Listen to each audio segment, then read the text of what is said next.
ನಮಸ್ಕಾರ ಕರ್ನಾಟಕ. ನಿಮಗೆ ನಾನಿವತ್ತು ಒಂದು ಹೊಸ ವಿಷಯವನ್ನು ತಿಳಿಸುವಂಥ ಪ್ರಯತ್ನ ಮಾಡ್ತಾ ಇದ್ದೀನಿ. ಏನಪ್ಪ ವಿಷಯ ಅಂತಂದರೆ, ಎಲ್ಲರಿಗೂ ಗೊತ್ತು, ನಾವು ವಿಶೇಷವಾಗಿ ಕೆಲಸ ಮಾಡುವಂಥದ್ದು ಇನ್ಶೂರೆನ್ಸ್ ಕ್ಷೇತ್ರದಲ್ಲಿ. ಓಕೆ, ನಮಗೆ ನಮ್ಮ ವರ್ಕ್ ಎಕ್ಸ್ಪೀರಿಯನ್ಸಲ್ಲಿ ಬಹಳಷ್ಟು ಅನುಭವಗಳನ್ನ ನಾವು ನೋಡಿರ್ತೀವಿ. ಈ ಅನುಭವಗಳನ್ನ ನಿಮ್ಮ ಜೊತೆ ಹಂಚ್ಕೊಳ್ಳುವಂಥ ಪ್ರಯತ್ನ ಮಾಡ್ತಾ ಇದ್ದೀವಿ ಅಷ್ಟೇ. ಏನಪ್ಪ ಅಂತಂದರೆ, ಈಗ ಎಷ್ಟೋ ಜನಕ್ಕೆ ಇನ್ಶೂರೆನ್ಸ್ ಅಂದರೆ ಏನು ಗೊತ್ತು, ಜಾಸ್ತಿ ಜನ ಗೊತ್ತಿರುವಂಥದ್ದು ವೆಹಿಕಲ್ ಇನ್ಶೂರೆನ್ಸ್. ಇದೆಲ್ಲ ಯಾಕೆ ಮಾಡಿಸ್ಬೇಕು ಅಂತ ಕೇಳಿದರೆ, ಜನ ಸಾಮಾನ್ಯವಾಗಿ ಮಾತಾಡುವಂಥದ್ದು ಪೊಲೀಸವರು ದಂಡ ಹಾಕ್ತಾರೆ, ಈ ಥರ ಸುಮಾರಷ್ಟು ವಿಷಯಗಳಿಗೆ ಇನ್ಶೂರೆನ್ಸನ್ನು ಮಾಡಿಸ್ತಾರೆ. ಬಟ್ ನಮ್ಮ ದೇಶದಲ್ಲಿ ವಿಶೇಷವಾಗಿ ಥರ್ಡ್ ಪಾರ್ಟಿ ಇನ್ಶೂರೆನ್ಸ್ ಕಡ್ಡಾಯ. ಓಕೆ, ಇದು ಮ್ಯಾಂಡೇಟರಿ ಅಂತೇಳಿ ಸರ್ಕಾರ ಮಾಡಿದೆ. ಬಟ್ ನಾನು ಇನ್ಶೂರೆನ್ಸಲ್ಲಿ ಸರ್ವೆ ಮಾಡಿರೋ ಪ್ರಕಾರ ಕೆಲವೊಂದಿಷ್ಟು ದೇಶಗಳಲ್ಲಿ ಥರ್ಡ್ ಪಾರ್ಟಿ ಇನ್ಶೂರೆನ್ಸ್ಗಳು ಇಲ್ಲ.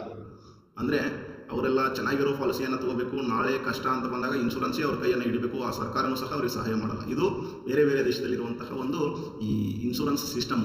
ಬಟ್ ನಮ್ಮ ದೇಶದಲ್ಲಿ ಎಷ್ಟೋ ಜನಕ್ಕೇನು ಅದೃಷ್ಟ ಗೊತ್ತಿಲ್ಲ. ನೀವೇನಾದರೂ ಮಾಡ್ರಪ್ಪ, ಕನಿಷ್ಠ ಥರ್ಡ್ ಪಾರ್ಟಿ ಇನ್ಶೂರೆನ್ಸ್ ಆದರೂ ಮಾಡಿಕೊಳ್ಳ್ರಿ ಅಂತ ಹೇಳ್ತಾರೆ.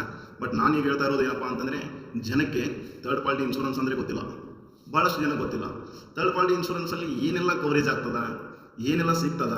ಓಕೆ, ಅದಕ್ಕಿಂತ ಜಾಸ್ತಿ ಇರೋ ಇನ್ಶೂರೆನ್ಸ್ಗಳು ಯಾವುದಿದ್ದಾವೆ, ಕಾಂಪ್ರಿಹೆನ್ಸಿವ್ ಪಾಲಿಸಿ ಅಂದ್ರೇನು, ಬಂಪರ್ ಟು ಬಂಪರ್ ಇನ್ಶೂರೆನ್ಸ್ ಅಂದ್ರೇನು, ಬಂಪರ್ ಟು ಬಂಪರ್ ಇನ್ಶೂರೆನ್ಸಲ್ಲಿ ಏನೆಲ್ಲ ಎಡಾನ್ಗಳು ಬರ್ತಾವ, ಯಾವ ಎಡಾನು ಯಾವ ಟೈಮಲ್ಲಿ ಸಪೋರ್ಟ್ ಮಾಡ್ತದ, ಟೋಟಲ್ IDV ವೆಹಿಕಲ್ ವ್ಯಾಲ್ಯೂಯೇಷನ್ ಅಂತೇಳಿ ಕರಿತೀವಿ, ಇನ್ಶೂರ್ಡ್ ಡಿಕ್ಲೇರ್ ವ್ಯಾಲ್ಯೂ ಅಂತೇಳಿ ಕರಿತೀವಿ.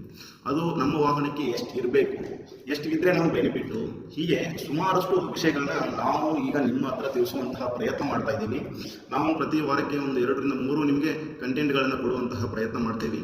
ಮತ್ತು ನಮ್ಮ ವರ್ಕ್ ಎಕ್ಸ್ಪೀರಿಯನ್ಸಲ್ಲಿ ಡೆತ್ ಆಗಿರುವಂತಹ ಕ್ಲೈಮ್ಗಳು ಇದ್ದಾವೆ, ಥರ್ಡ್ ಪಾರ್ಟಿ ಕ್ಲೈಮ್ಗಳಿದ್ದಾವೆ, OD ಕ್ಲೈಮ್ಗಳು ಅಂತೇಳಿ ಬರ್ತೀವಿ, OD ಕ್ಲೈಮ್ಗಳಿದ್ದಾವೆ, ಸುಮಾರಷ್ಟು ಕ್ಲೈಮ್ಗಳಿದ್ದಾವೆ. 2 ಲಕ್ಷದಿಂದ ಹಿಡಿದು 20 ಲಕ್ಷ ತನಕ ಕ್ಲೈಮ್ಗಳನ್ನ ನಾವು ಕೊಡಿಸಿದ್ದೀವಿ. ಅದೆಲ್ಲ ಕ್ಲೈಮ್ ಯಾವ ರೀತಿ ತೊಗೋಬೇಕು, ಎಷ್ಟು ನಮಗೆ ಇನ್ಶೂರೆನ್ಸ್ ಕಡೆಯಿಂದ ಸಿಗ್ತದ, ಸುಮಾರಷ್ಟು ವಿಷಯಗಳನ್ನ ನಾವು ತಿಳಿಸುವಂತಹ ಪ್ರಯತ್ನ ಮಾಡಬೇಕು ಅಂದ್ಕೊಂಡಿದ್ದೀವಿ. ಕಾರಣ ಏನಂತಂದರೆ, ಜನಕ್ಕೆ ಇನ್ಶೂರೆನ್ಸ್ ಅಂತಂದರೆ ನೆಕ್ಸ್ಟ್ ಅವರು ಇನ್ಶೂರೆನ್ಸನ್ನು ಆಯ್ಕೆ ಮಾಡಬೇಕಾದಾಗ ಬಹಳ ಬುದ್ಧಿವಂತಿಕೆಯಿಂದ ಇನ್ಶೂರೆನ್ಸನ್ನು ಆಯ್ಕೆ ಮಾಡ್ಕೋಬೇಕು. ಸುಮ್ಮನೆ ಹೋಗ್ಬಿಟ್ಟು ಹಣ ಇನ್ಶೂರೆನ್ಸ್ ಕೊಡುವ ಕಟ್ಟಿ ಆಯಿತು. ಜನಕ್ಕೆ ಇವತ್ತು ನಾವು ಯಾವ ಕಂಪ್ನಿ ಇನ್ಶೂರೆನ್ಸ್ ಮಾಡಿಸ್ತಾ ಇದ್ದೀವಿ, ನಮಗೆ ಯಾವ ಥರ ಸಪೋರ್ಟ್ ಸಿಗ್ತದ, ಯಾವ ಥರ ನಾವು ಅದನ್ನು ಉಪಯೋಗ ತೊಗೋಬೇಕು, 99 ಜನಕ್ಕೆ ಇದು ಗೊತ್ತಿಲ್ಲ.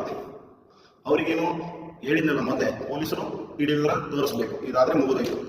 ಓಕೆ, ಈ ರೀತಿ ಸಿಸ್ಟಮ್ಗಳನ್ನ ಜನ ಅಳವಡಿಸ್ಕೊಂಡಿದ್ದಾರೆ.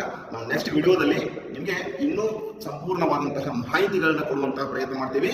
ಎಲ್ಲರಿಗೂ ಒಳ್ಳೆಯದಾಗಲಿ, ಸಪೋರ್ಟ್ ಮಾಡಿರಿ. ಧನ್ಯವಾದ.